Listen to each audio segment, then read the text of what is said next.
Plus de laisser-aller pour les cybercriminels qui, de jour comme de nuit, rendent la vie difficile pour les citoyens béninois et étrangers. Le gouvernement, par le biais de ses services compétents, travaille à maîtriser le phénomène. À la date d'aujourd'hui, 1188 individus sont détenus dans les prisons pour des faits de cybercriminalité, selon le procureur spécial de la Cour de répression des infractions économiques et du terrorisme.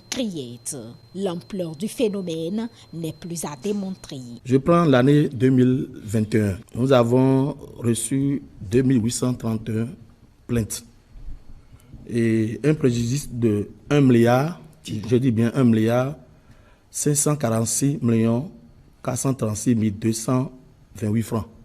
En 2022, nous avons reçu 2188 plaintes et un préjudice de 663 544 225 francs CFA. Déjà, cette année, de janvier à ce jour, nous sommes à 495 456 027 francs CFA.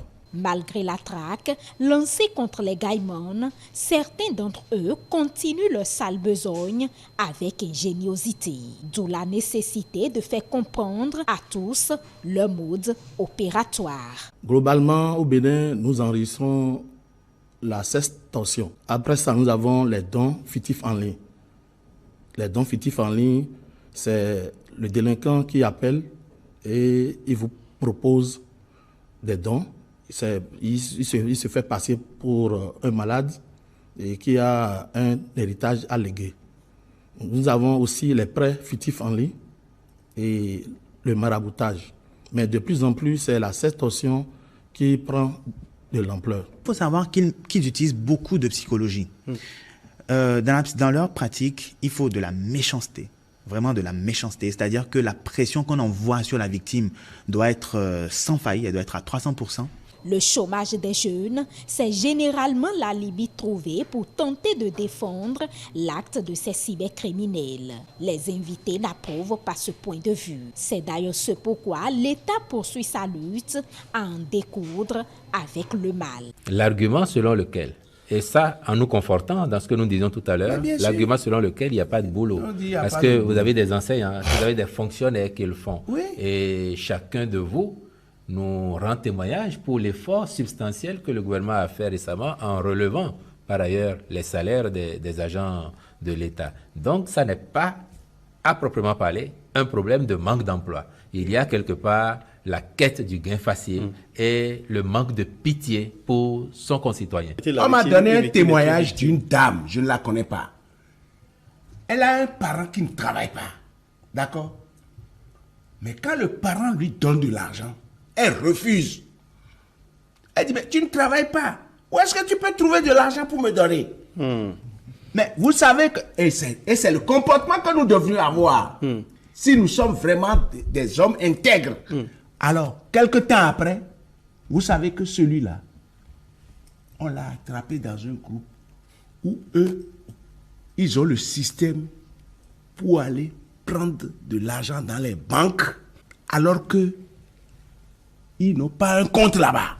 Que ce soit du côté de l'Office central de répression de la cybercriminalité que d'autres structures étatiques, les dispositions sont prises. Les citoyens, quant à eux, doivent faire preuve de vigilance. Aujourd'hui, nous avons les moyens qu'il faut pour pouvoir faire le travail. Et ça se voit quand chaque jour, vous avez les résultats de nos enquêtes. Donc, c'est ces moyens qui nous permettent de faire le travail en ce moment. Aucune opportunité trop urgente venue de quelqu'un que vous connaissez plus ou moins n'est à saisir. Si c'est trop beau, ça risque vraiment de ne pas être vrai. Sur Internet, prenez d'abord tout comme faux. Et à force de vérification, peut-être ça peut être vrai. Que personne ne vous appelle. Si quelqu'un a mal envoyé son argent, qu'il appelle MTN, qu'il appelle Move, qu'il appelle Celtis pour justement récupérer son argent. C'est pas à vous de lui renvoyer l'argent. Même si c'est vrai, même si c'est faux, ne remboursez pas vous-même. Laissez l'opérateur faire son travail. Ne montrez pas votre nudité à des gens que vous ne connaissez pas, que vous n'avez jamais vus. Ça n'existe pas. C'est-à-dire que l'amour en ligne n'existe pas avec des inconnus. Ne faites pas ça.